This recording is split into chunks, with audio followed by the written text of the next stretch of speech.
still terrible. Welcome in to another episode of Building the Pride.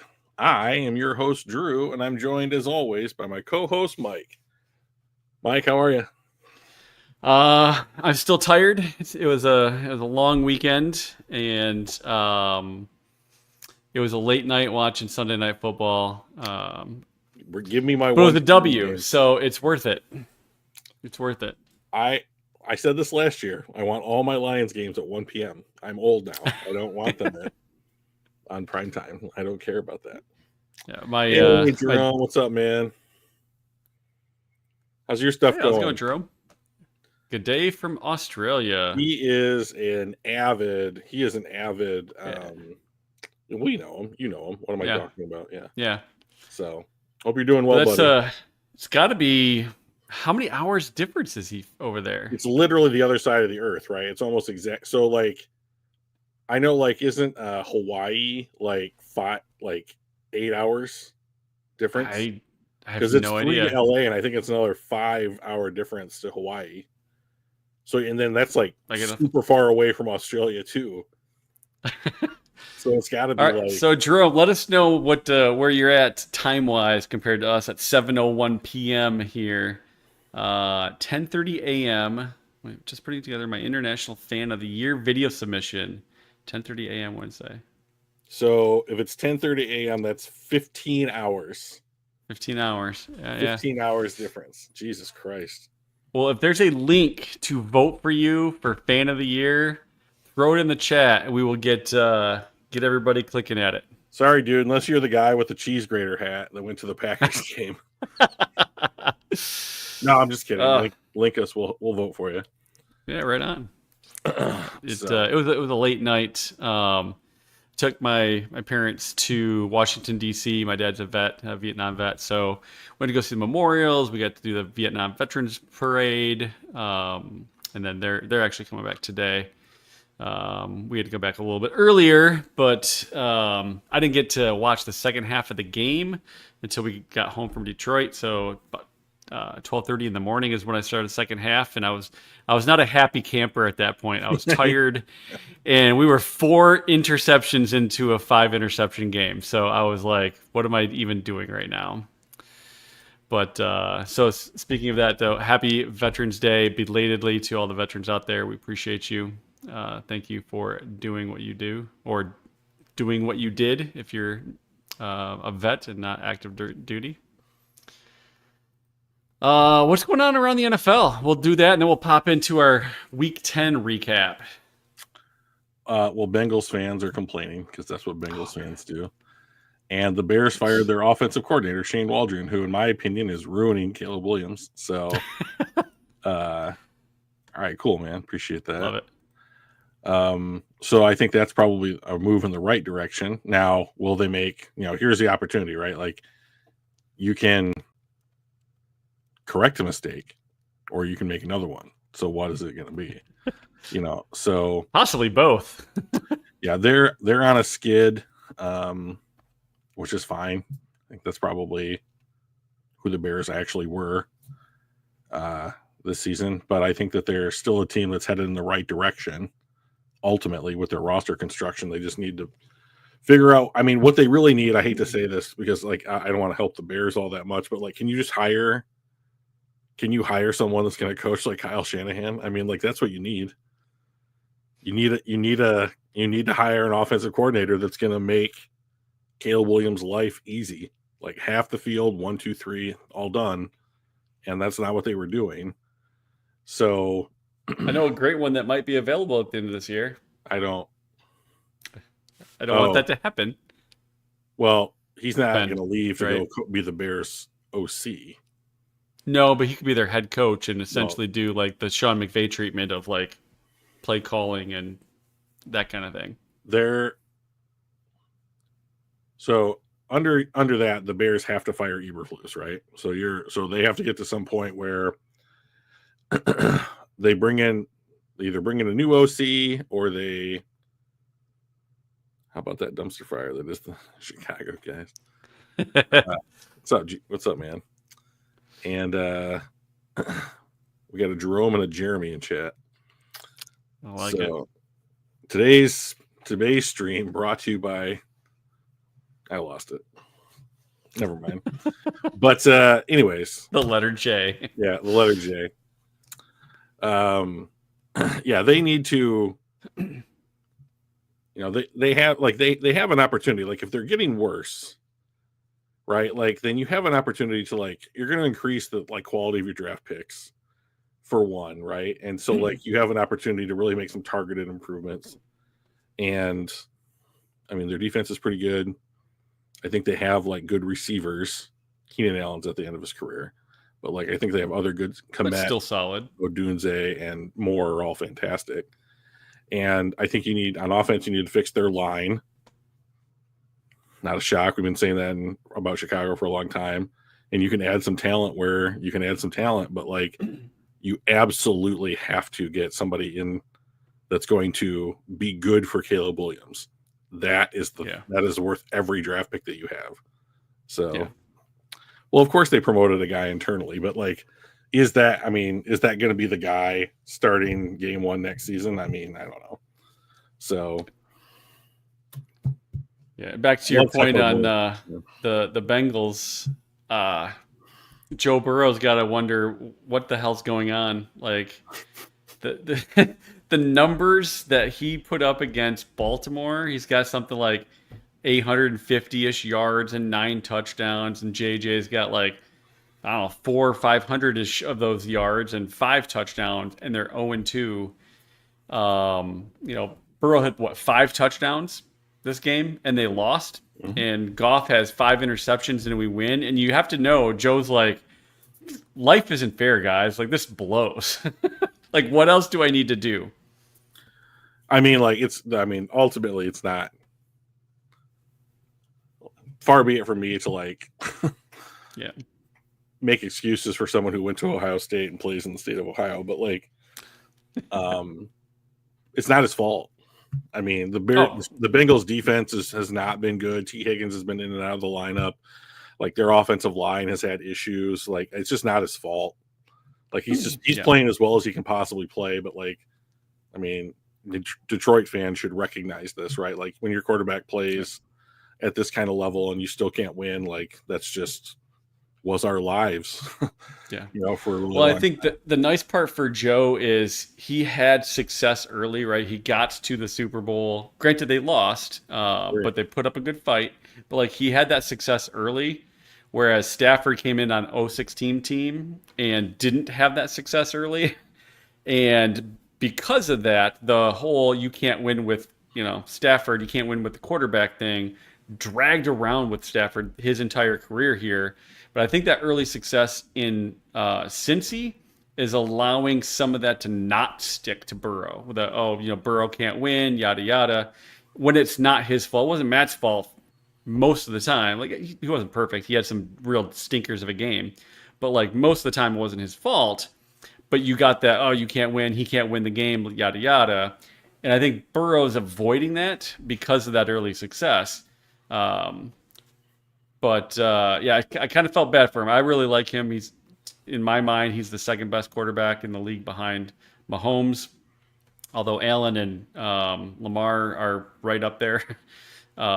And he's just in a spot where it just sucks.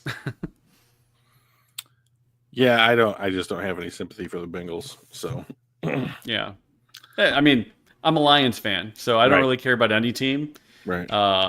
But I do feel for a championship starved team. The Bengals have never won. I think they've been there twice. They got beat both times. So I do feel for them in that way, but I, like you said, don't actually care. Yeah, I just don't care. Yeah. I guess it's the Bengals. They're in Ohio. I don't care. I mean, I guess I feel a little sympathy, but they lost the Ravens, so I don't care. I mean, Ravens are one of the teams I pay attention to, so. And they're really good, so it's not like they lost to a scrub. No, exactly. So. Other than that, Dak, not much. Oh yeah, I guess. Yeah, Dak's going to be on the shelf for the season. Not that he was doing much when he wasn't on the shelf. Tore his hamstring off the bone. That's got to suck. I know what that feels like. So yeah. it's not cool. But I mean, when you're paying a guy $60 million, next year, this is the kind of thing you want to, I guess, protect. Make sure he totally recovers from. Yep. So their season wasn't going anywhere this year anyway. So just get healthy. Yeah, they got some things to fix. So that's fine. That's unfortunately, injuries happen in the NFL, and Dallas has a lot of talent on that team. Some absolute stars. CeeDee Lamb, Micah Parsons. So, I mean, I think that, they're in a good spot, and like this will improve their draft picks. And I know that people on the team right now will hate it, and Mike McCarthy might lose his job over this, but from an organizational standpoint, if you weren't going to make the playoffs, which maybe they don't, Washington's playing really well, Philadelphia's playing well. They may not have been able to get into the playoffs even as a wild card. So, I mean, this is probably good for them in the long run, to be honest. So, yeah, right now they are 4% chance to make the playoffs. If not they a lot. win this coming week, they skyrocket up to 9%. What? That's more than double. I know, that's more than double. That's a huge increase. If they lose, they drop down to 2%. That's not very much either. No, it's actually pretty interesting. This is off of NFL.com. What's that? I do want to say, I do think that the Lions are the only challenger in the NFL to the America's team mantle. The Cowboys built that America's team brand off of their popularity in the late 90s or whatever, right? And when they were riding high, and then it was appropriate. But yeah, Lions fans travel so well that you can't go to a stadium in the NFL where the Lions are playing on the road and expect that Lions fans aren't there. If that's not the definition of America's team, I don't know what is, because either our fans are traveling there or they live there already. Yeah. Right. So it's probably the first one. Yeah.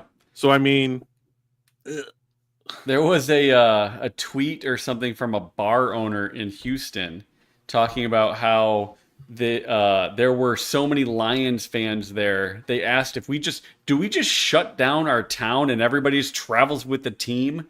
Do y'all just come with them every game because you're just overrunning the town? We have so many Lions jerseys in our bar and that we've seen around town and yada yada for this game in Houston. I thought that was hilarious. Did you just turn off the lights and go with the team or what? we travel really well. I don't know that if this stat is tracked, but I would love to know percentage of opposing teams fans in the stands. I don't know if there's a way to do that. There's got to be some kind of AI technology that can be we're going to take this one shot, some drone shot that was on the broadcast, and we'll have AI look at it and see all the blue jerseys that were in Houston. And we'll just extrapolate how many Lions fans were there based upon those images. And then we'll do that 18 times or however many. And then we'll do that for all the teams and we'll figure it out and we'll compare the percentages. It'd be pretty dope, wouldn't it? I think the Lions, because you can do that over multiple, because, you got people going to the bathroom, getting beer and, hot dogs and stuff. So you'd have to do that over multiple shots to make sure you get all of the renditions of people in their seat or out of the seat. But that's something that AI absolutely could do. Amazon has a service called Recognition, and that's what it does. Is it will identify things in images, both still and video. So I think that would be something that would be very cool to do. Nice. Well, maybe you could invent it, dude. Become ultra rich. I am not smart enough to do that. I'll stop it. You're plenty smart. But the real question is, can I find someone smart enough to do that? I have so many ideas I wish I was smart enough to do. So when they were, I thought their red jerseys were sick. I liked them. I thought. I thought it was great. Yeah. So I like the one horn on either side. Kind of reminded me of the Vikings helmets a little bit, but this was way updated. So I mean, it was really nice. Yeah. So, and I like the shininess of this. Like a lot of times, I really liked the matte, soft, dull look on a lot of them, but this shiny look was beautiful. yeah, I was I gave the I don't really go for this much, but like I gave the Houston Texans jerseys like a thumbs up. It was I thought those were pretty sick. Those were really cool. So nice job, Houston. All right, let's talk about the game or whatever you get here. Yeah, so whatever Words that are too small to read. Yep, I'll zoom here. So this is from NFL.com. This is the NFL playoff picture entering Week 11. So they bounce back and forth between AFC and NFC. So because we were talking a little bit about the Bengals there, but like the Chiefs are over 99% to win or to make the playoffs. If they win Week 11, they're still over 99. If they lose, they're still over 99. They're most likely the number 1 seed just based on how they got the rest a 2-game lead. Other, 2-game lead and what the strength of schedule for the other guys. Right. And if we scroll down to here, we're also over 99% to win or to make the playoffs. What up, Hatters?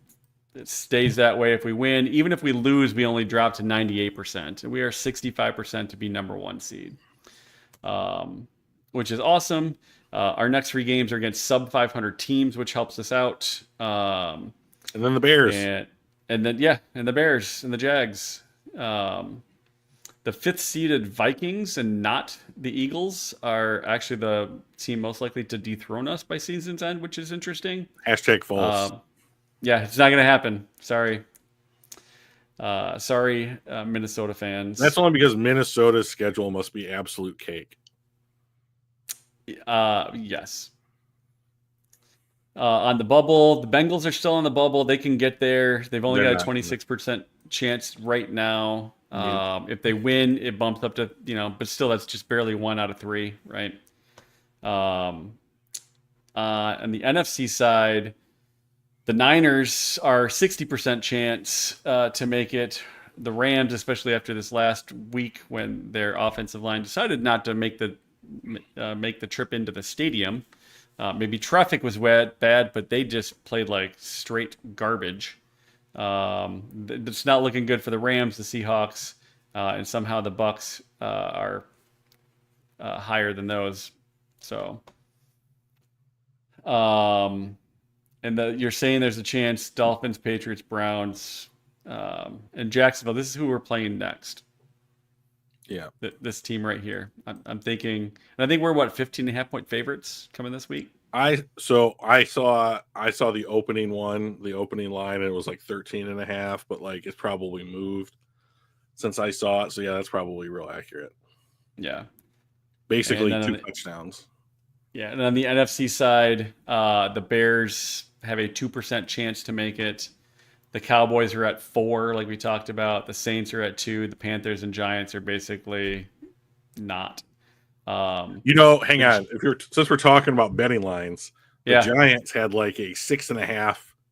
We're like 6.5 to beat the Panthers. So if you had bet on the Panthers to win that game, you could have made some like actual money. I mean, like, and I looked at that line and I was like, "What are you talking about? Like, why?" These 2 teams are the exact same team. I mean, like, I can't believe that they're 6.5-point favorites. So, anyways, the thing that cracked me up as I was reading this, the Giants, because they ran 10,000 simulations, exactly 1 of the 10,000 simulations had them clinching a playoff berth, which was hilarious. So, that's kind of what it's looking like around the NFL right now. Yeah. I'm gonna continue to stress this. This was my argument when we played Dallas last season with all the controversy, was that we needed to win that game because getting the number 1 seed in your conference is unbelievably important. Not only do you get to skip a game, but like the rest of the games are played in your building. Yeah. And like that would be so unbelievably valuable for Detroit. So you see Dan Campbell in an interview, say like, "Hey, we've got 11 games left this year," and they're like, "Yeah, like we got 8 games left, or we got Yeah, 8 games left. We get a bye for week 1. Yeah. We've got 2 games. We got the Super Bowl. We got 11 games left in the season. I'm like, I love your optimism, DC. It's true. But this is what the odds look like for winning the division. Lions, Vikings, Packers, Bears, which is so I honestly thought it would have been Vikings down here at the beginning of the season. But they're surprising me. So, like, I honestly don't know. Okay, so, like, Jacksonville at home probably with Mac Jones as the quarterback. At Indy, that could be Joe Flacco still. Then you play Chicago for the first time. They fired their OC.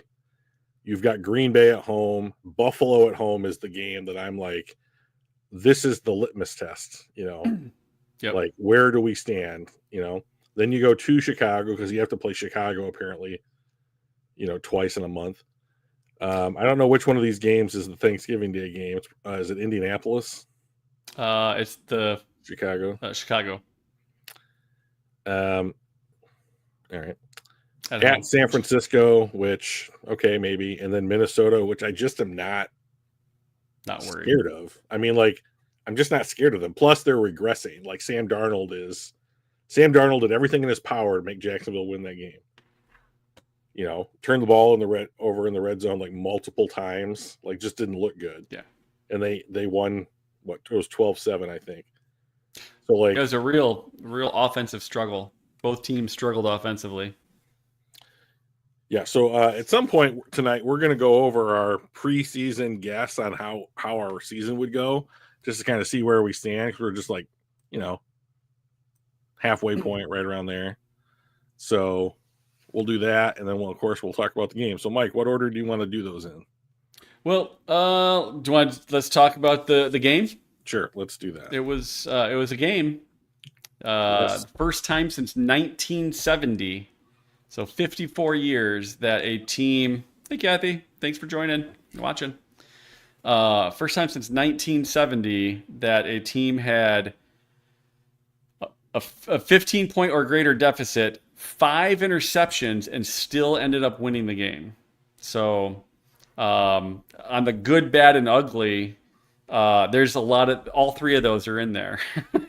The ugly is the 5 interceptions. The good is like being able to come back from that kind of a turnover differential, and it was tough to watch, especially the first half. And I had zero faith that we were going to win the second half. I wasn't feeling it.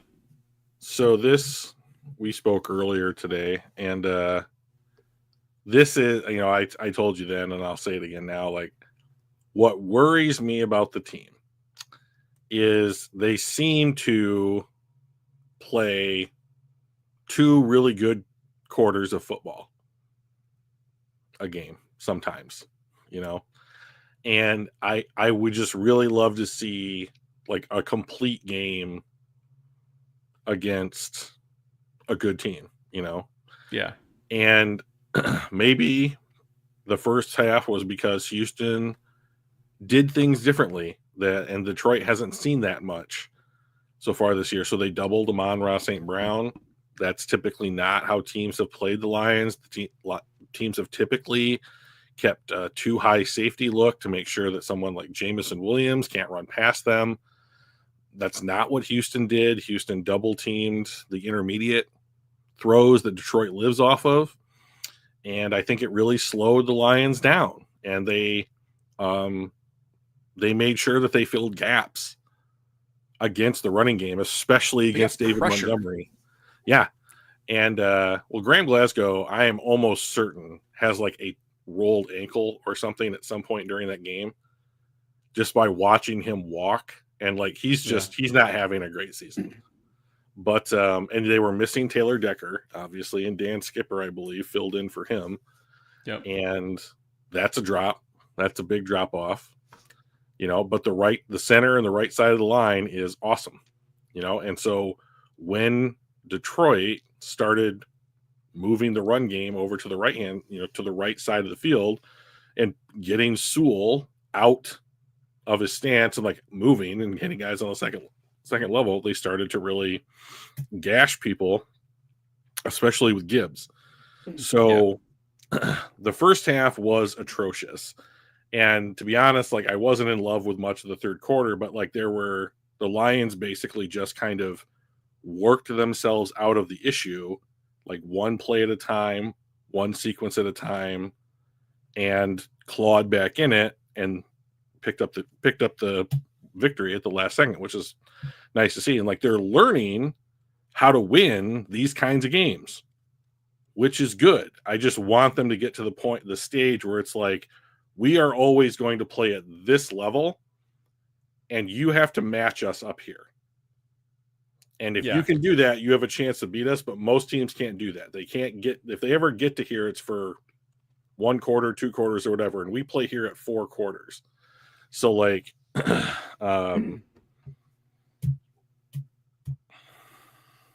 what is happening in the chat?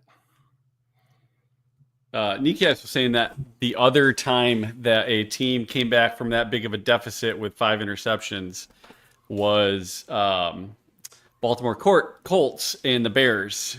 And he said it happened on November 22nd, 1970. I said that's exactly 7 years after JFK's assassination, which was 11/22/63. Also a very good book by Stephen King. Highly recommend. 11/22/63 is a book. It's the name of a book by Stephen King. Also, Danny's birthday, just not in 63. Oh, I got you. Yeah. So second half was, catch up on the chat. Nice. Yeah. So second half was obviously very different. We had St. Brown involved. Jameson Williams was awesome in this game. Like, I thought he was just fantastic. Like, he had 2 pretty amazing catches. And considering that this was his first game back off of his 2-game suspension, what reaction? The confusion of the chat, I'm assuming. Oh, yeah.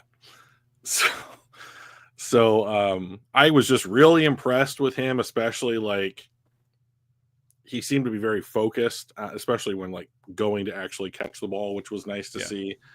He had one that was kind of bobbly, right? And he was able to concentrate and catch it. It was a terrible throw. Like he got one where he was absolutely wrecked. Yeah. In the old hospital ball. Here's my question. Last week, Brian Branch gets thrown out of the game because he took an extra step and he hit a quote unquote defenseless receiver, right? Yeah. So can someone please tell me how the Houston Texans motherfucker can go and just rip our dude straight up in the back when he's either at a dead stop or in the air, and that is not the same thing? Can you tell me how Jameson Williams was able to defend himself at that time? It's because it wasn't helmet to helmet. It was helmet to helmet. That was what the flag was for. The kind of whiplash that you can get can give you a concussion the same fucking way. Yeah. I mean, like, I know. I hate shit like this. Not because Brian Branch got kicked out of the game, but like if you're going to like, if player safety is as important as they said, as they constantly say that it is, we're going to change kickoff rules and legislate the violence out of the game, then like that has got to count. Yeah. That has got to count. Stiff arms are the same way, right? Like you can't punch a dude, but if I'm running with the ball, I can punch you in the face as long as I have an open fist, right? It's not closed. I can do that. And it's like, that's just as dangerous. I would love to see defensive players allowed to stiff arm offensive players. There's no point. I would love to see it. But yeah. Why not? I would put my arm straight out and put it in some dude's face mask. You just can't close your hand. That's the same exact thing. Yeah. Oh yeah, for sure. Olave, that hit was as bad or worse than what Branch did. I have not. I'm going to look that up just real quick. I haven't seen that. I know that he got a second concussion and he didn't come back into the game, but like Yeah, it was. Olave. It was another. It was. I don't want to say it was dirty. It was just a really hard. It was actually. I think it was a little bit dirty because it did go helmet to helmet, but like, um, it was brutal. I don't know what this hit looks like, so Jerome better be watching. Where is he? Um, Oh, that's not as bad as I thought. He is fucking unconscious, though. My God. yeah, it is. Jesus. It is rough. Yeah. Can we get a slow mo on this, please? Can I? I mean, this at least wasn't like Hutchinson's injury, which I still have not watched because gross. But Oh, you haven't seen it yet? I will not watch it. It's definitely not something for the faint of heart, but okay, they certainly didn't. Okay, never mind. Not what I wanted. I was shocked that Goff's score was as high as it was. I was telling myself, do I think it's going to stick in the 30s, or do I think he squeaks just over the line into the really low 40s? So I was um, baffled by this, to be honest.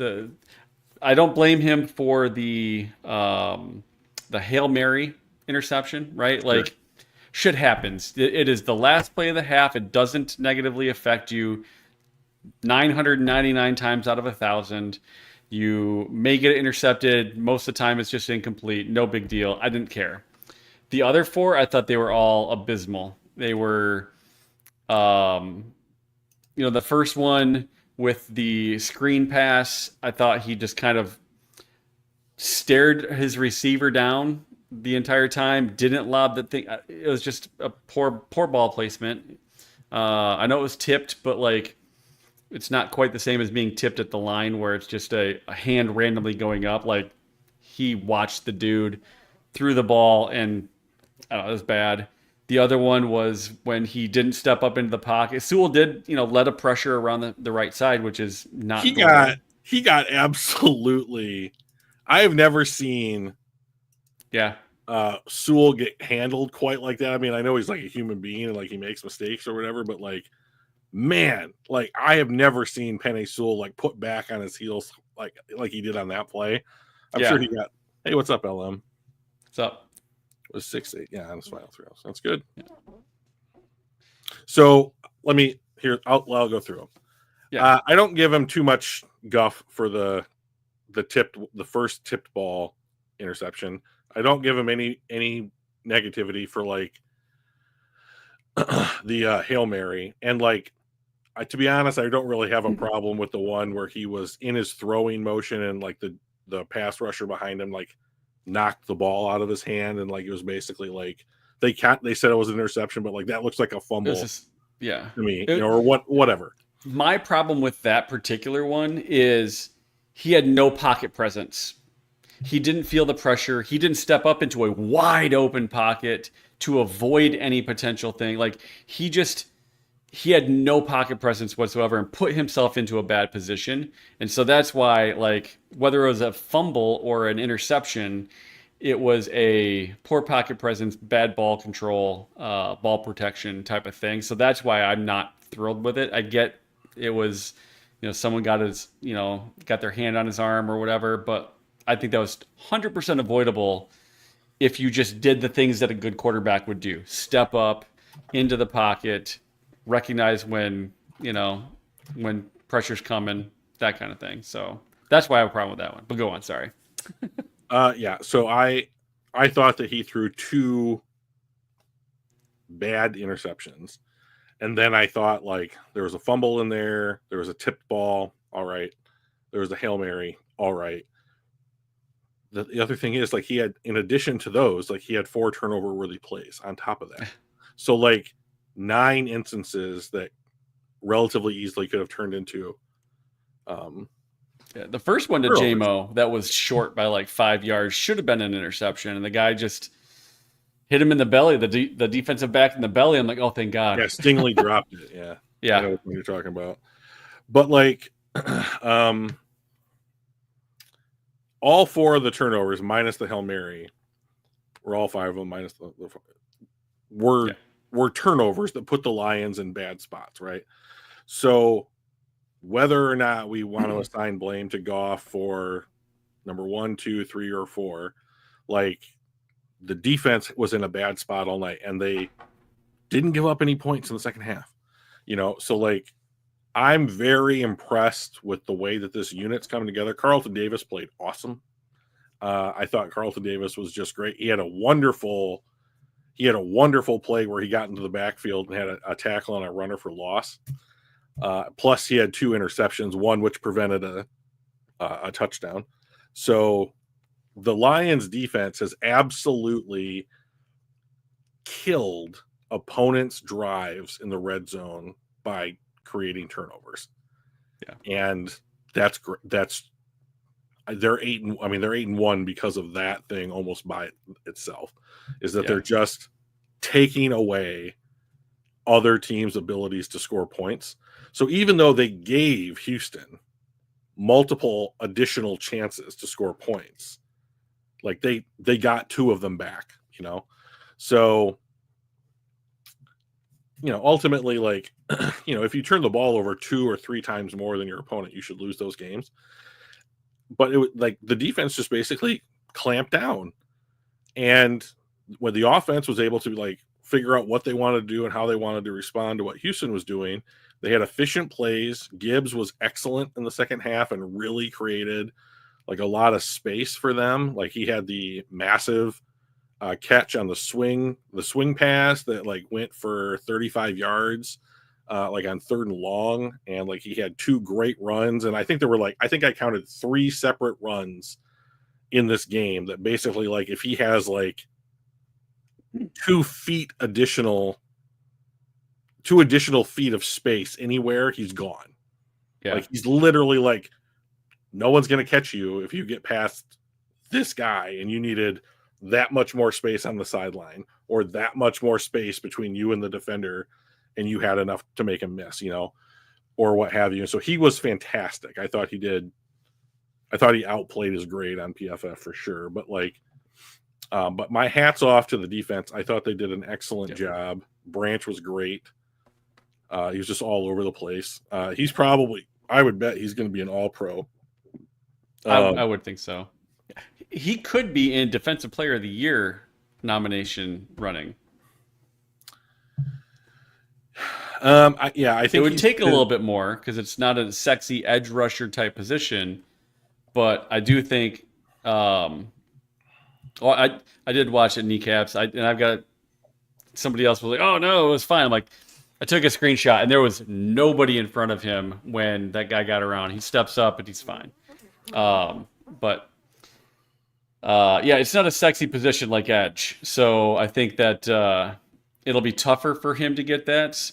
I don't remember the last time a cornerback won Defensive Player of the Year. I don't know either. But like, I think he could be in that conversation.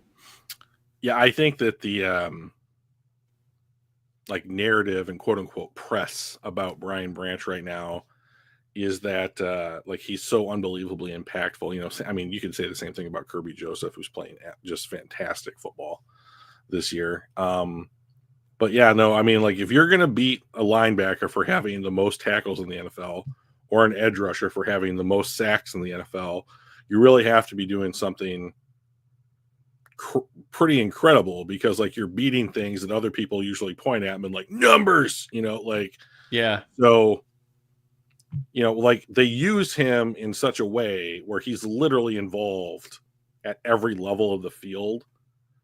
And, he can be in the backfield on a run play, or he might be covering a tight end over the middle, or he's playing deep. And like, he's so lethal in the red zone because Glenn basically lets both safeties. They know like Kirby's in year 3, Branch is in year 2, and they know what their responsibilities are on the play. And when you know your responsibilities, you know when you can go away from your responsibilities, depending on what the play looks like. And he lets them basically roam. So like if they feel like, oh, okay, I know that Kirk Cousins or I don't know, other quarterback X won't like to do this in the red zone at this down and distance at this point in the game or whatever it is, I'm going to see where my guy goes. And if he takes a step inside, then I'm going to abandon my guy and I'm going to go cover the back portion of the end zone and like that. And it's proven to be like their instincts and their understanding of what their responsibilities are has been critical to the success of this defense this year. And I was just thrilled to see the defense play the way they do. And like, you've got like, I mean, if you look at this list, like Patrick O'Connor was making great plays. Ben Nyman contributed when he was in there. We were also down, I believe we were down Jalen Reeves-Maybin for this game. Yes, he was out as well. You know, and so I was thrilled. Like Nowatzki, I mean, like I know his PFF grade isn't necessarily great, but like I saw Nowatzki out there working, you know, making plays and like working hard and that kind of stuff. He's a backup, right? So he's a third stringer. Right. So like this is not third stringer quality grades. Like this is backup grade. And he's, I think, outplaying, like you said, outplaying his grade there. So here's how I see the Lions roster just in comparison to the beginning part of like the Holmes Campbell era is like just a year ago. Oh no. It's just going to be out for multiple games. That's a bummer. But just a year ago, like a player like Nowatzki, they were hoping like they were moving him up to like the game day roster if they had an extra spot, just so that like other teams couldn't sign him off the practice squad. Yeah. You know, like guys like Nyman and Nowatzki, they're like hiding. They're trying to like hide them on the, I mean, like Isaiah Williams, who you'll remember, the UDFA out of Illinois, Yep. He got signed, I believe, to Cincinnati's practice squad. Which I believe what happens if you get signed to another team's practice squad, like you're guaranteed like 3 or 4 weeks of game checks or something like that. Like you get guaranteed money as opposed to like, we can cut you this week and you don't have a check next week kind of a scenario. So like Lions brought back Isaiah Thomas back. Okay. So where I'm going with this is that like they have developed guys even on like the back third of the roster that they're trying to like keep. And like, I know they made a trade and I didn't think that they were going to make a trade, but like they made a trade. He didn't play. And like they have guys like, I can't remember how to say his name, like Al-Quadin Muhammad. He's, he's contributing. Like he had like 4 pressures last week, and like he's out there eating snaps, and Nowatzki and Neiman and all these other guys, they're out there and they don't look like weak links. Yeah. They look like players, so he's this roster is in this, the way that I should say it is this roster is in such a good spot top to bottom that like I don't know what they're going to do with their draft picks. I mean, like it doesn't feel like there are spots available to put rookies in. Like, how are you going to put 5 rookies on this team? Well, that's where you start going like fuck them picks kind of mentality, right? Like we only have so many spots, so do we use multiple picks to go up and get to fill individual spots? So I do think what this will, like, I know this is a little bit of a tangent here, but like I do think what this will mean is that like Brad will have even more. I want to go get that guy, like I'm going to like, so like I was rewatching some stuff from the 23 draft about like with Brad in the war room. And he basically said like they had 14 guys that they thought were first round caliber players in like the 23 draft, the year they took Branch and LaPorta and Gibbs and Campbell and that kind of thing. And so like, the reason they were talking about it was because Branch was one of the guys they had as like first round caliber and they got him at 45. So like, I do think that they, like the Patriots under Belichick, do not have an extensive board of players that they consider like quote unquote worth it. Yeah.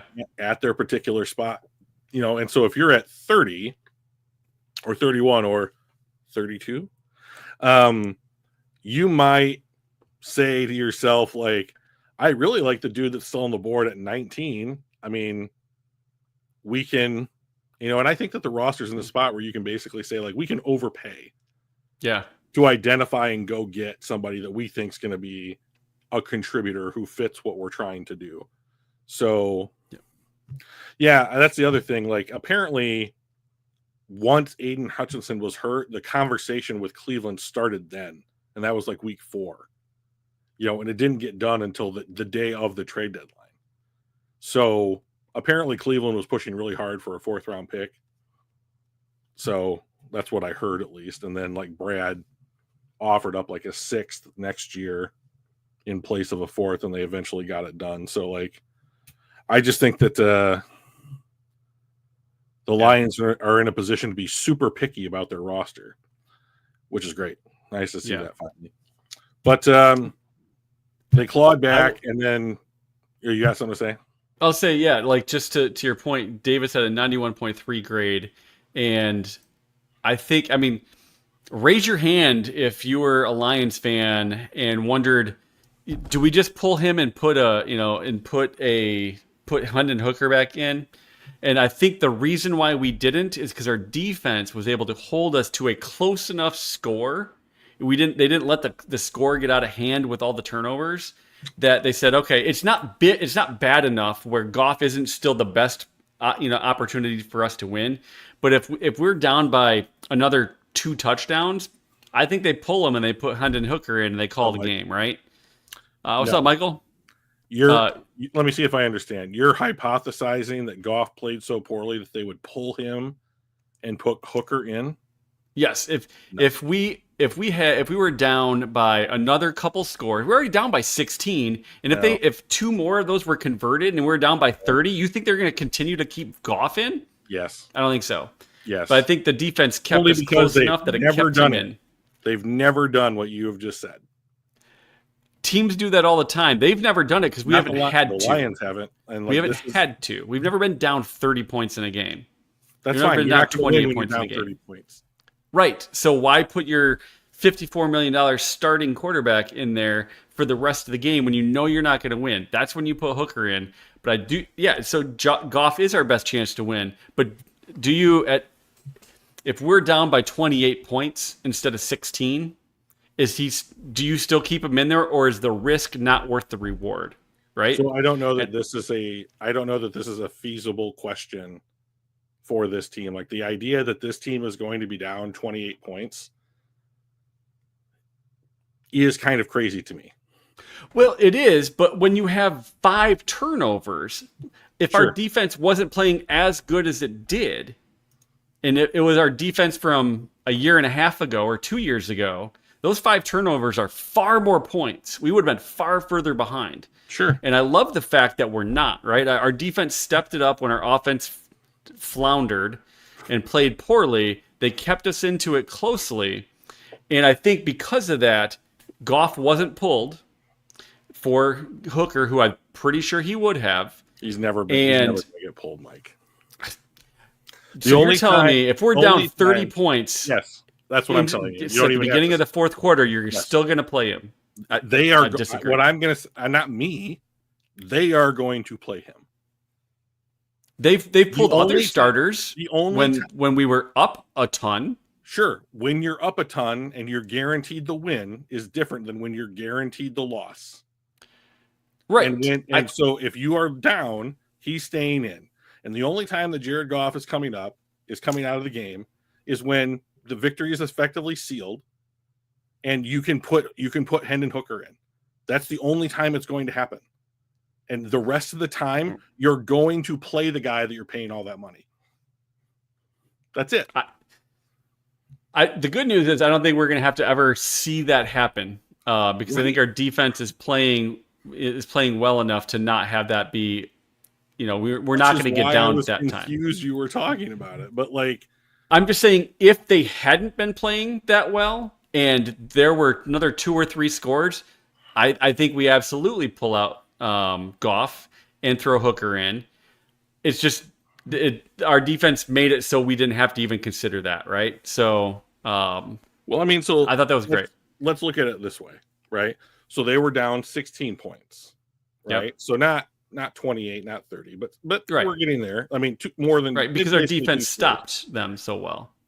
Right. So but the reason that you keep Jared Goff in the game, despite what I think most people would call a terrible performance from him, and is that he's also the guy that is in there and understands it and has been doing it to the point that enables you to come back from the deficit and win a game like this. Like the Lions didn't win this game until 5 seconds were left on the clock, and so like I think that the way that the mentality of the Detroit Lions, what Brad Holmes and Dan Campbell want, is that you're never out of it. It's one play at a time, one possession at a time for everybody on the field. And like Jared Goff, there's a reason why people chant his names at Red Wing events and like Tigers games and just, walking down the street in Detroit now, is because even though he can have games like this,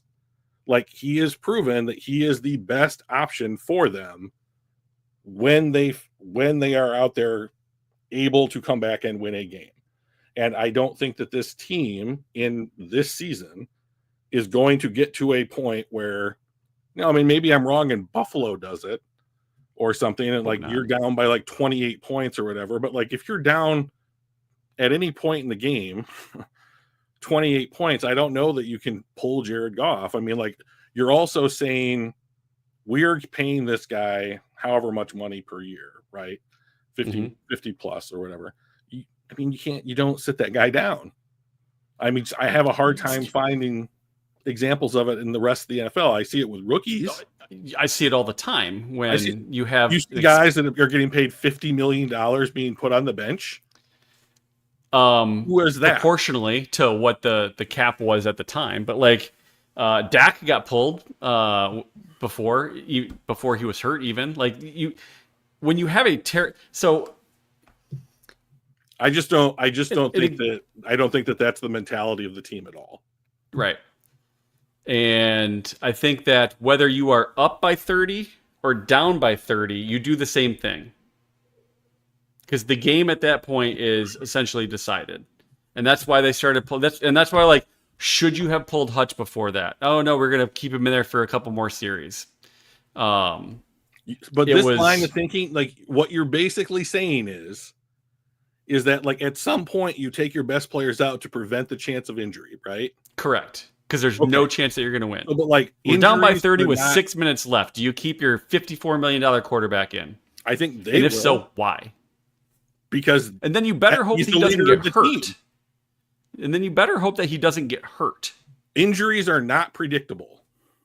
So like if you can't predict them, and you're paying guys all this money, and they're the leaders of their side of their team or their unit or the face of the franchise, like Jared Goff is, you don't take those guys out.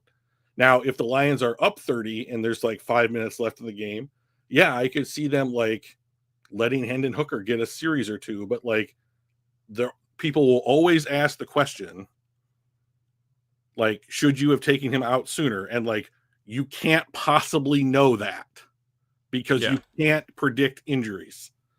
So like you just don't take your best players out of the game because you don't know what's going to happen. So like that football is weird enough that you can't say like, well, if we had taken Jared out or Hutch out at whatever point in the game, he wouldn't be hurt and we'd still have him. Like what a terrible decision, the coaching staff made. Like they don't know because they can't know the future.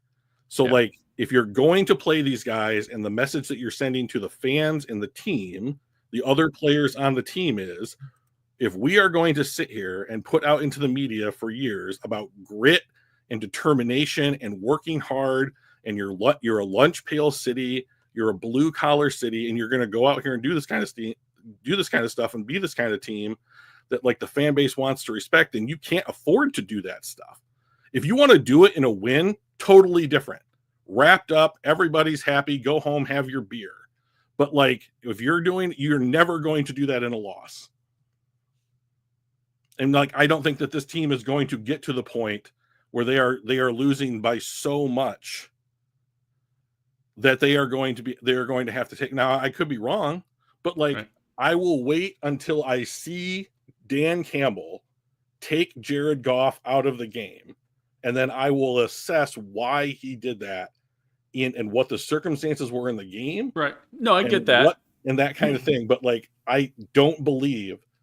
I mean, Jared Goff is going to be in there until the last snap of the game. unless the equipment manager takes his helmet away. Right. And I guess my point was our defense played well enough where that didn't have to be a consideration. Sure. Right? In the past, our defense was not doing that, where it was like it was a potential controversy of like, all right, we're down by 28 points. What do we do? Do we take out the quarterback? Do we not take out the quarterback? Do we just pull him? Our defense did not, allow us to get to even to the point of that discussion, because no matter how bad he was playing, he was still the best thing, because we're only down 2 scores. That's doable. 5 scores, maybe not so much. And like, is it worth potentially getting him hurt? You start having those discussions. It's not even a discussion now because our defense played so damn well. That's essentially all I was saying. That we never had to have that conversation because they were playing so well. They're playing a lot better. Yeah. And then just that's an idiotic thing. What's that? This right here. Oops. So the vets for Chicago are calling for Williams to be benched. What vets? Tell me what vets are asking for him to be benched. I mean, like, is that to protect him from that horrendous O-line? I mean, if there are veteran players in Chicago that are calling for the quarterback to be benched publicly or even in the locker room, then there is a huge problem in Chicago. And those vets had better watch out, because the Chicago Bears are not getting rid of DJ Moore, Keenan Allen. If his wide receiver, I mean, that's a real problem in Chicago. If that's the case, that's absolutely atrocious. I don't think his backups give those guys any better of a chance to do well. So Tyson, right? Yeah, I don't think Tyson Bagent is the kind of guy that's going to lead them to wins. Yeah, but like, this is a problem that doesn't get solved, I think, in the season. Like, this is going to have to be an off-season thing. Like that, yeah. If this stuff is happening at what are they, 4-5, 4-6, something like that. They're a 4-win team, I believe. Their season's done. If that's happening, their season's done. New offensive coordinator be damned. So yeah, he's been sacked a lot. Now some of that's on him, and some of that was on Waldron, but like, he's got to take credit for it too. So Mike, you had something queued up for us. What do you got? Is this I was just up in the pocket thing? Yeah, this was a stepping up in the pocket thing. This was what the pocket looked like. Yeah, no, this is what the pocket looked like though. Like it wasn't like, there was people right in front of him. There was nothing. All right. So Jake Bates. Let's talk about Jake Bates for a second. Yeah. The first field goal from 50 that he hit, what I thought when they sent him out there was, if this was Badgley, they would have gone for it on 4th and 11. Yes. So the difference, you know what I would love to do, Mike? Maybe we can do this for next week, is we could figure out how many times the team has went for it on 4th down throughout the first 9 or 10 weeks of the season last year, and then see how many times they have gone for it this year. Because last season they went for it on 4th down 50 plus times, or right around 50 times. Yeah. And they punted like 55 times or something like that. But like, this kid's on the team now, and I think that it has made them, I think that Dan Campbell will always be aggressive in his play calling and his, like, what he wants to do in certain situations. I think that's the reason that the Lions are beating the Packers, because LaFleur is a great coach, but he's passive. Yeah. And like, usually aggression will beat passivity. But like, this kid is like changing the way that what the Lions can do. We are cut or going for it. Yeah. So what the Lions are going to do with their play calling. And so what was the first one? was it 53? And then the 58 was the second one? There was 52 and 58. Okay. So I believe the 58 was the first one. Because he's the first kicker in NFL history to have a 55-plus yard game-tying field goal and a 50-plus yard game-winning field goal in the fourth quarter of the same game.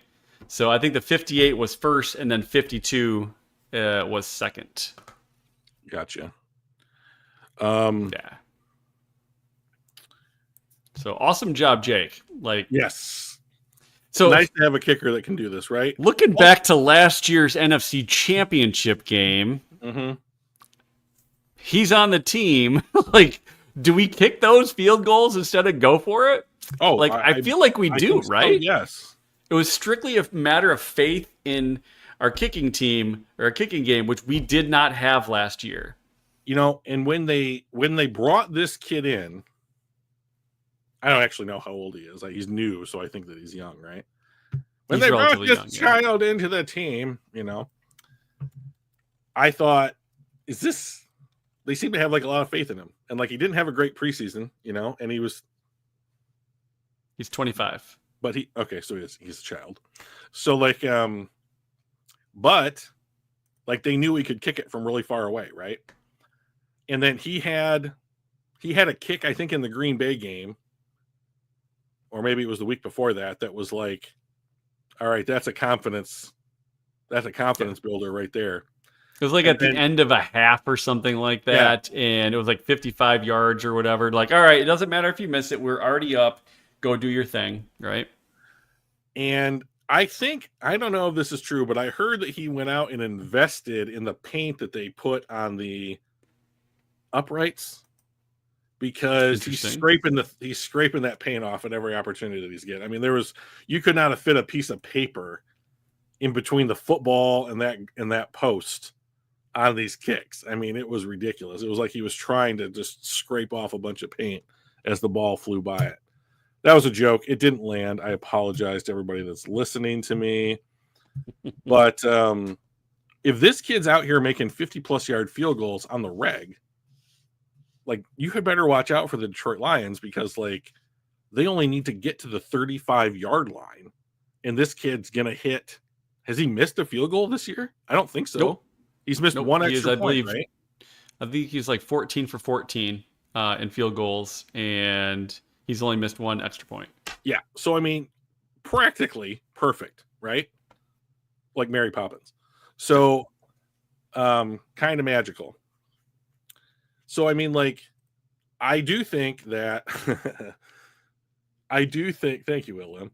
I do think that this kid changes the way that this team approaches the situations that have in the past, like, really hampered the Detroit Lions, when like, okay, things are close and you got to do something that's like a low percentage play or what have you, in order, like a fake punt, or like go for it on 4th and long or something like that. Like, those are traditionally not like high percentage plays, right?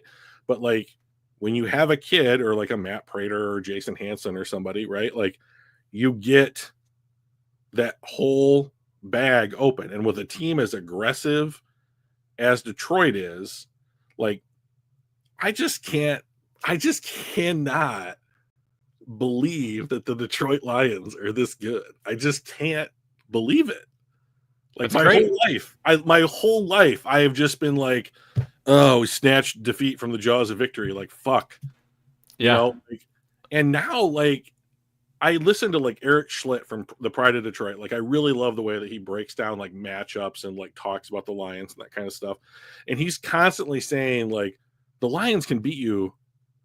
Like, there's no good way to play the Lions, like an opposing defense to play them, because they have JMO who can beat you with speed. And like, Amon-Ra St. Brown might be the best underneath wide receiver in the NFL. Oh, by the way, Sam LaPorta, who looked great in this game, by the way.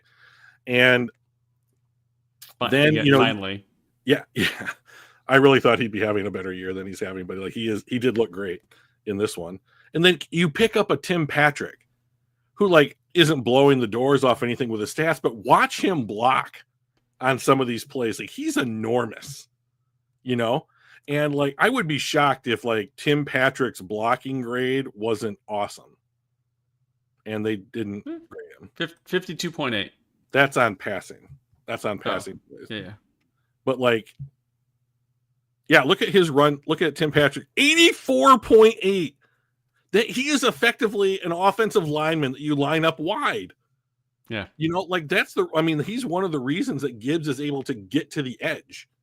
You know, so like I think about this team and like how defenses try to attack them, and like, oh, then you add on like maybe the best offensive line, probably the best offensive line end to end in the entire league. Maybe Philadelphia is better, but like you've got two good running backs, and like I don't love Jared Goff, but like he's earned my respect.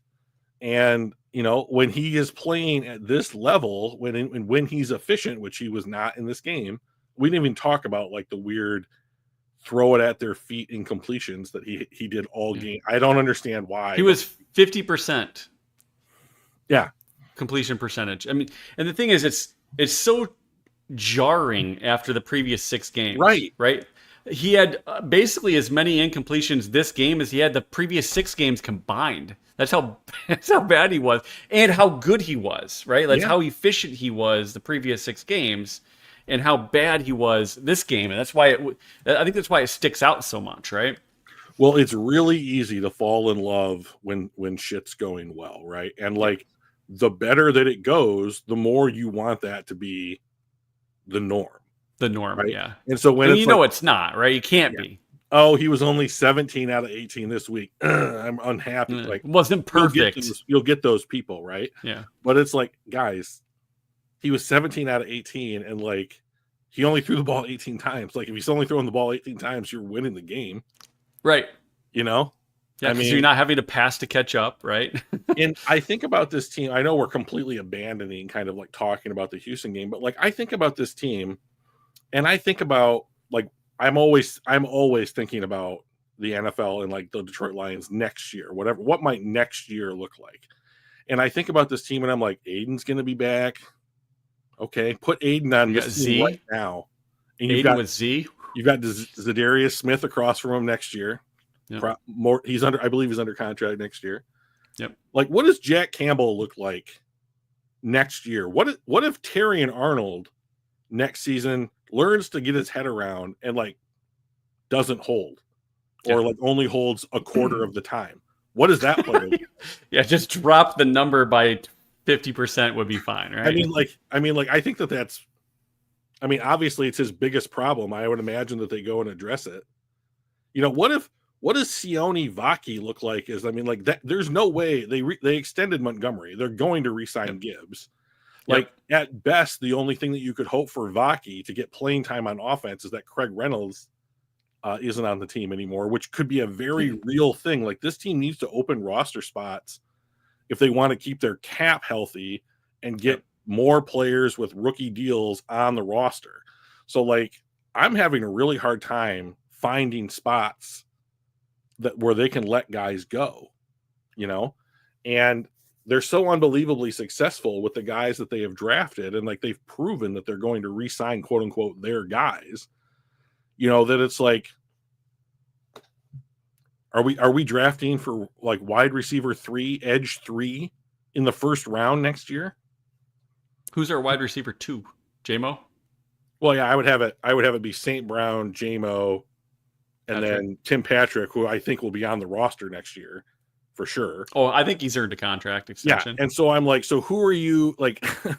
So like, do you just want to have Tim Patrick Jr., the rookie, on the team as your 4th or 5th wide receiver to just develop?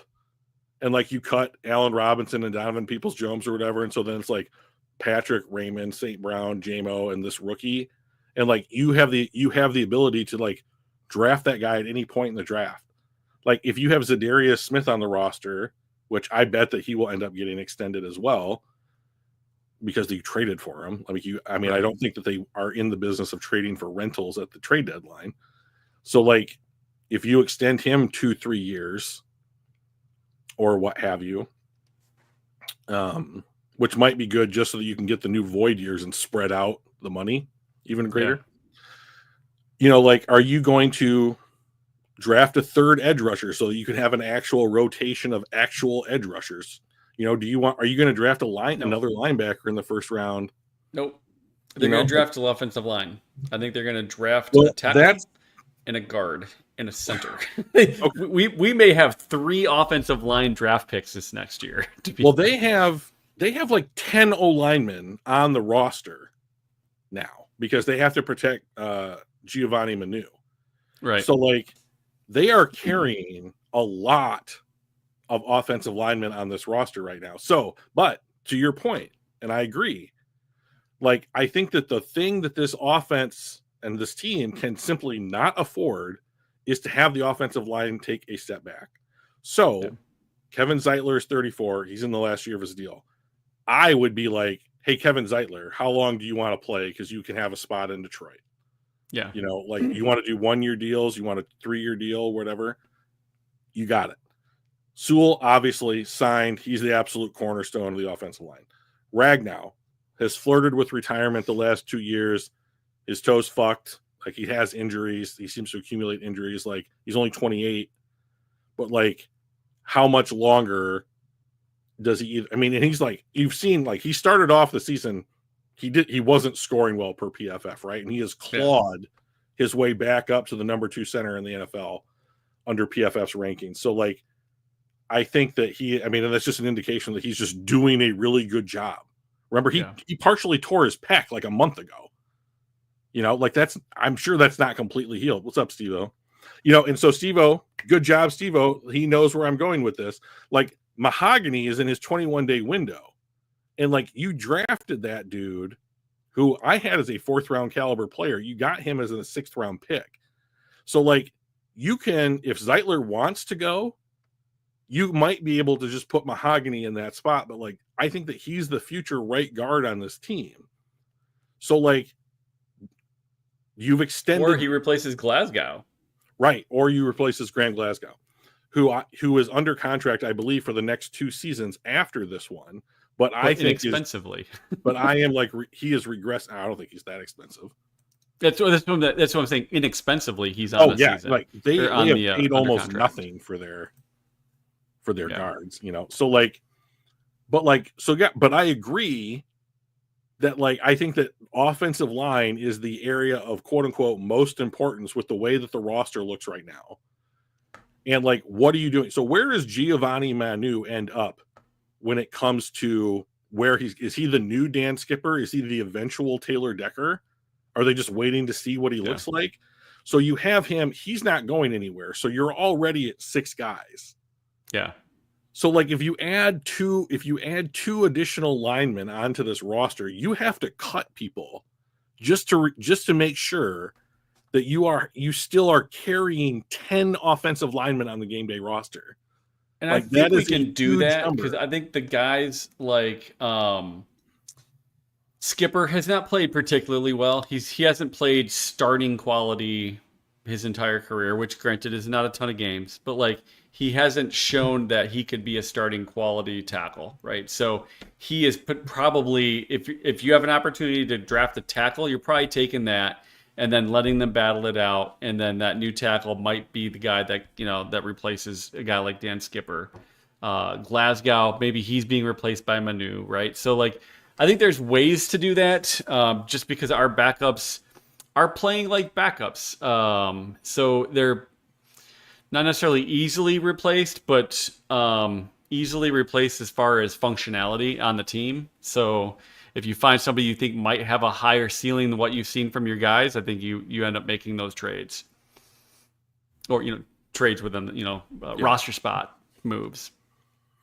So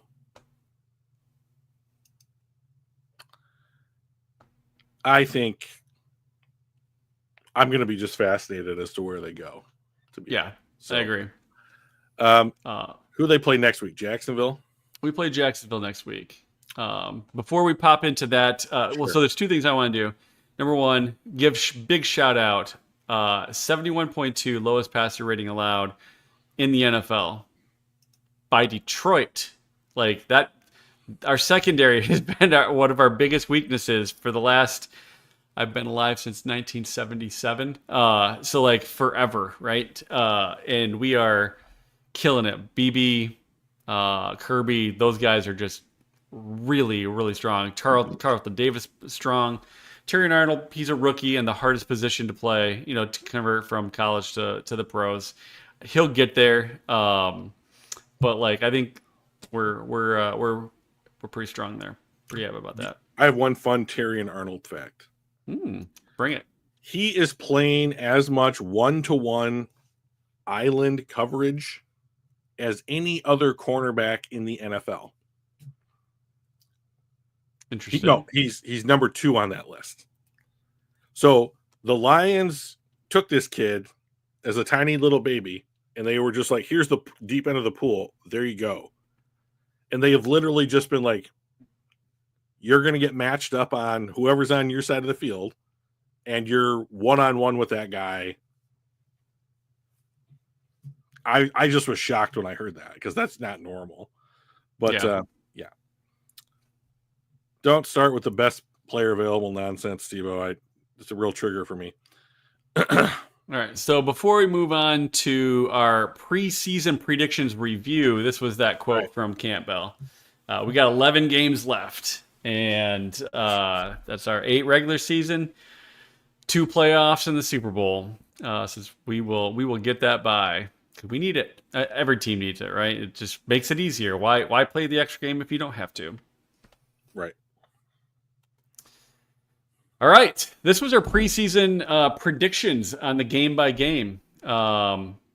You had us undefeated going into week 9. Now, granted, I don't remember which games were which. I got that covered, Mike. All right. So week 1, I had us losing originally to the Rams because I just didn't think our secondary was going to be ready for it. And then I kind of changed after this screenshot was taken. But before week 1, once both of their tackles were out, I'm like, I think that's going to edge it in our favor. What's up, Joseph? And it did. They took us to overtime, and I think that's what edged it in our favor was the fact that their starting 2 tackles were both out. And losing Puka Nacua halfway through the second quarter also helped us and not them. So I will say that the original preseason prediction, I was wrong, but week 1, when all that stuff happened, I'm like, I think we'll be a dub. Yep. And then week 2 was Tampa Bay. Yep. And they should have beat. I'm of the opinion they should have beaten Tampa Bay. They did shoot themselves in the foot. Yep. All right. So then week 3, Arizona, which is my biggest surprise team of the year so far. They're playing real tough. We were right on that one. Week 4 was Seattle, and that was kind of a tricky call because Seattle seems like a team that had our number up until this season. Then, of course, the bye week was way too early. I hate the bye week. Cowboys. We beat the shit out of Seattle, by the way. Yeah, we did. Yeah, 13 points. And then also Cowboys. Yep. So then, of course, the Cowboys. That's a score that I would consider "quote unquote" beating the shit out of them.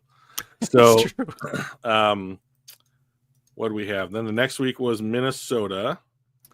So week 6, which was week 6? That was Cowboys. Weeks, yeah. I had us losing to the Cowboys. You had us winning. Yes. And at Minnesota next week. Won that. Yep. We both picked that one. And then the Titans. We both picked that one. Then the Packers. So now we're both wrong. We're both wrong, yep. And then Houston, and we're both wrong again. Yep. Okay. And now, so we are 8-1. And I thought we were going to be 7-2. Yep. All right. And I had us with 4 losses at that time, but then going on a bender. Yeah. So now I think the remainder of the schedule is as follow. Jags at home, at Colts, Bears at home, Pack at home, Bills at home, at Bears, at 49ers, Minnesota at home. The only game in that mix that I think the Lions have a chance of losing without any other injuries happening and all that banner shit that you have to say, is Buffalo. And I think they're as good or better than Buffalo. I'm really looking forward to that game. So I think there's only one potential loss on the schedule left. I think there are 3 potential losses. I think Green Bay is a potential loss. I think Buffalo is a potential loss, and I think San Francisco, assuming Christian McCaffrey's back, if Debo was it Debo that's out hurt or Ayuk? Ayuk's out for the season. He's out for the season. Okay, so he's not coming back then. But like Christian's back. If they stay relatively healthy, I think that this could be a tough one. We're going to be outside. We're going to be in their house. So I do think that there are 3 potential losses.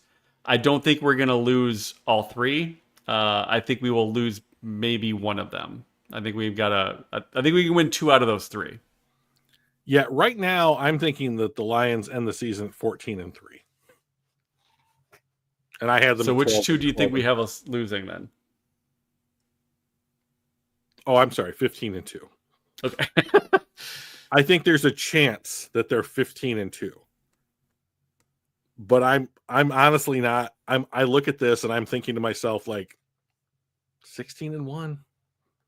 It's not out of the question. I think 16-1 is real likely. Like, if you said to me, I usually bet against the field. So if someone was like, Drew, it's the Masters this weekend, are you going to bet on Tiger Woods or everybody else to win the Masters at Tiger's height when he was the best player on earth? I would have picked everybody else. All right. But because your odds are 1 or you got like 300 options. I'm going to take all the other chances, right? It's like the opposite of the lotto, right? Right. Exactly. But if you said to me, Drew, do you think that the Lions win the rest of their games? What's more likely? They win the rest of their games or they lose one game? I would put my money today on they win the rest of their games. So wow. Yeah. Wow. So Steve-O's got a couple great questions in the chat. Oh. So we'll start with this one.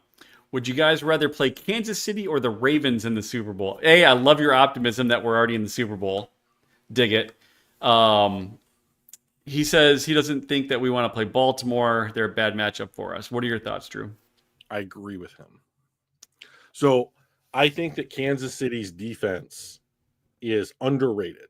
And I think that one of the huge reasons that they are winning the games that they're winning this year is because their defense is real good. But I think that the Lions defense matches up better with the Chiefs offense than they do with the Ravens offense. Is it because of the running quarterback? No, it's because I think that the playmakers and the looks that the Chiefs give the Lions are different. Like I do not want to go against a Baltimore Ravens team that when they run their 3 tight end look out of them and they all can block and they all are good receivers. If you go and you look at like PFF's like positional rankings, I think that Baltimore has 3 tight ends inside the top 10. Or at least they did a week or 2 ago.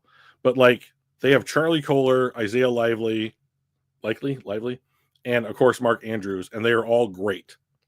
And I think that I would rather try and have the Lions DBs match up with Kansas City's wide receivers than I would want our linebackers to try and match up with their tight ends. Likely is at 12. Andrews is 9 and Kohler is 6. So 3 in the top 12 is pretty stellar. Yeah. So I would rather play, and just based upon the way that they're playing, I know that Baltimore has 2 losses and Kansas City is the last undefeated team in the NFL. But like, I think that based upon the way that they're playing football right now, I would rather play the Chiefs than the Ravens. And by the way, that was not filtered. There's a couple with only just a couple snaps. So if you filter, I always do a filter of the 20% of the that makes sense. The cheapest ones or the lowest ones. So yeah, they've got 3 in the top 8. Oh, gotcha.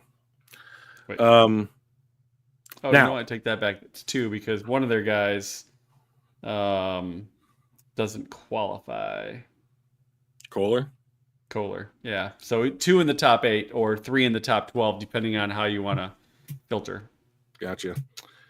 Patrick Mahomes has clearly indicated that he can extend plays, get yards with his legs, that kind of thing. But Lamar Jackson is a completely different kind of threat with his legs. And so, like, I think that if you take, I do not want to play, I never want to play. I think like Josh Allen, one of the reasons why I think that like I'm so interested in the Buffalo game in a month or whatever it is because Josh Allen has like led the NFL in rushing at the quarterback position for like the last 2 or 3 seasons. And like just the quantity of him running, I think will be a good indicator of like how the Lions play against that kind of player. Because like Kyler Murray is that kind of player. Like Kyler Murray is closer to Lamar Jackson than say Josh Allen or Patrick Mahomes in the way that they play football. So like, and the Lions did a really good job against Kyler Murray. So like, I don't know. I mean, like we're talking about real razor thin decisions here, but like, I think that I would rather play the Chiefs. Plus, like the Chiefs are the back-to-back defending NFL champions. Like if I believe in if you want to be the best, you got to beat the best. And like whether or not they are the best this year or not, like they're at least perceived to be, and like I think that matters. I mean, they're 9-0, which granted they've had some pretty lucky things happen to them, but sometimes it's better to be lucky than good. You also kind of make your own luck, right? So, I think that they're good, but when you look at like PFF grades, overall we're number 1, which I love seeing, by the way. Mm-hmm. Baltimore's number 2. Mm-hmm. Offensively, Baltimore's number 1. Yep. Again, passing, Baltimore's number 1. Mm-hmm. Running, Baltimore's number 2. Like, this is a damn good team. Now, granted, like when we look at the overall, Kansas City's 7, right? Offensively, Kansas City is 8. So they're no slouch, but I mean, who would you rather go up against? The first or second in basically all offensive categories, or like the 7th, 8th, 9th? You know, I mean, I want to win, and I think the best chance to win is against the worst of the teams that are there. And right now, Baltimore's playing the best, so I would not want to play Baltimore. I would want to play Kansas City, in addition to all the matchup things you're talking about. Yeah, so like they have a JMO-esque player as far as speed is concerned in Xavier Worthy, right? And they have DeAndre Hopkins, who is, I think, a really good player, but not what he was. He used to be the best receiver in the NFL before Justin Jefferson got drafted. But like he's awesome. And like who knows what playoff Travis Kelce looks like. And and Mahomes is Mahomes, but like right. I don't like their running backs. I think that their tackles are exploitable on offense. And like but like I look at their defense and I'm like, I'm not exactly, their cornerbacks, like Trent McDuffie's fantastic. And who's this other guy that I got in here? But I think that they have some weaknesses in their like defensive back 7 that I would rather have Ben Johnson try and exploit than Baltimore. And who also has flaws. They have flaws, but I think that Kansas City's are more exploitable. Yeah. So, and I don't want to play. I mean, the Lions, and the reason the Lions have not played against anybody like this is because there's no one else in the NFL that's doing this. Like the Lamar Jackson, Derrick Henry rushing tandem is fucking scary. Yeah. So like, I don't want to play against that, So we have a friend, his name's Alan, and he always says, he's always told me like when it comes to like games and that kind of thing, like make the thing that you do well even better as opposed to like getting better somewhere where you're weak. Like, and like his point, lean into it basically. Yeah. Like his point is like, be so good at something that there may not be an answer for it, and if you have something that cannot be answered, that could very easily take you to victory in whatever you're doing, and I think that like the Lamar Jackson, Derrick Henry pairing might be that for Baltimore. So let's answer some of his other questions and we'll do like his other question I thought was really interesting was, did Dan Campbell, rest the starters in the last game if they lock up the division and a bye. I doubt it. I agree. He is not the kind of guy that just goes, you know what? We're not gonna go all out. Like, he wants to keep the guy. I mean, we're also, if we get a bye and you sit him that game, right? Now That's you're 2 sitting weeks. out weeks, right? Yeah. So, I don't think that they want to take 2 weeks off. So I think that they would still play them. They may pull them out a little bit early, win or lose, ahead or behind. I think maybe they pull them out in the fourth quarter. If we're up, I mean, we're playing Minnesota at home.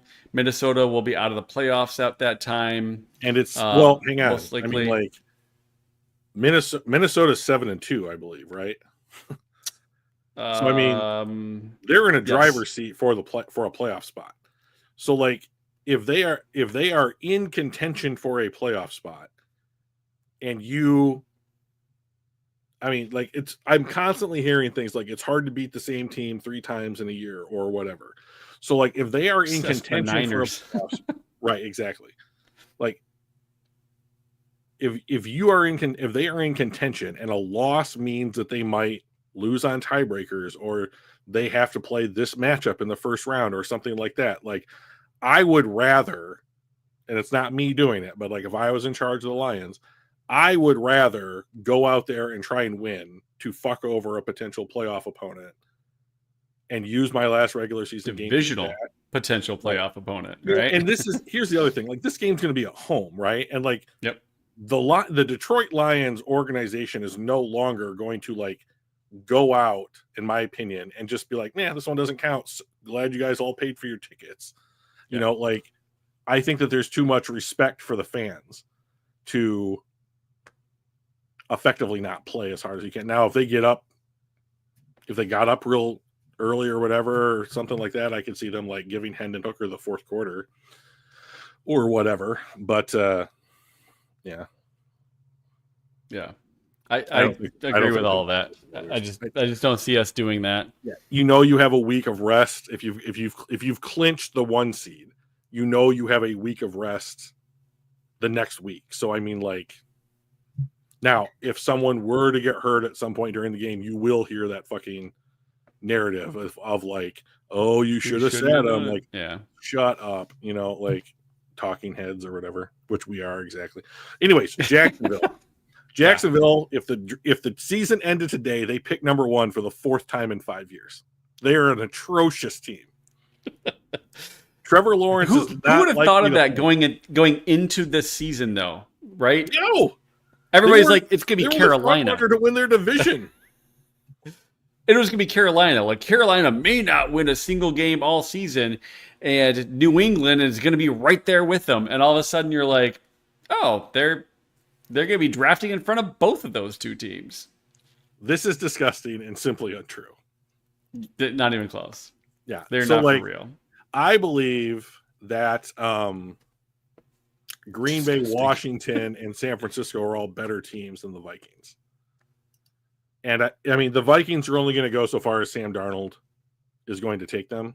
And like, I'm very anxious to watch the Vikings play a quote unquote real team. So like, I would love to watch them play the Packers, basically, right? Like, I think that would be a nice litmus test for where Minnesota is at this point in the season. Oh my God. Absolutely. Like, they're morons, and that's why they're 2-7 or 2-8 or whatever they are right now. And like, if Mac Jones is the quarterback of this team next week, I mean, it's in Detroit. I just think that Detroit will run all over this team.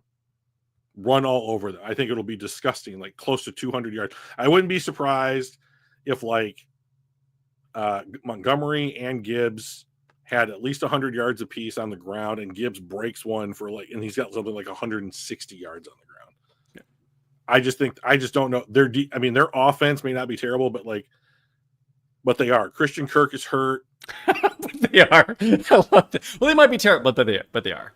Christian Kirk is hurt. They were shopping their left guard at the trade deadline, Brandon Scherf, and they traded Cam Robinson, their left tackle, to the Vikings. So I mean, like, I don't even know what they look like right now.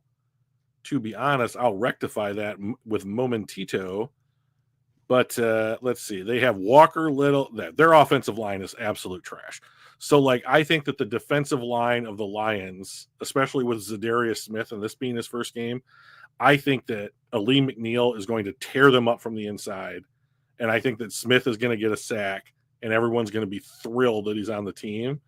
And, like, the only thing that I think is a danger to the Detroit Lions defense here is that Evan Ingram could be a problem over the middle, and Brian Thomas Jr., their wide receiver rookie, is a go up and get it kind of wide receiver. So if they just start throwing jump balls up to this kid, whether in the red zone or just on like prayer Marys or whatever, like that, he could be a problem. So whether in the red zone, you're making some pretty bold assumptions there, Drew. I mean, we did throw 5 picks this last game or whatever. So I mean, That's like fair. there's always that chance. That is fair. Oh, look at Danny's decided to participate. That's cute. Yeah. But like, yeah, Detroit opened it like basically like a 2-touchdown favorite, no matter how you want to put that. And I think they probably win by more than that. If they are just playing Detroit Lions football and not shooting themselves in the foot, I think this is easily a 2-touchdown game. Yeah. For the Lions. Everything looks like I agree. I don't think they're going to be a challenge.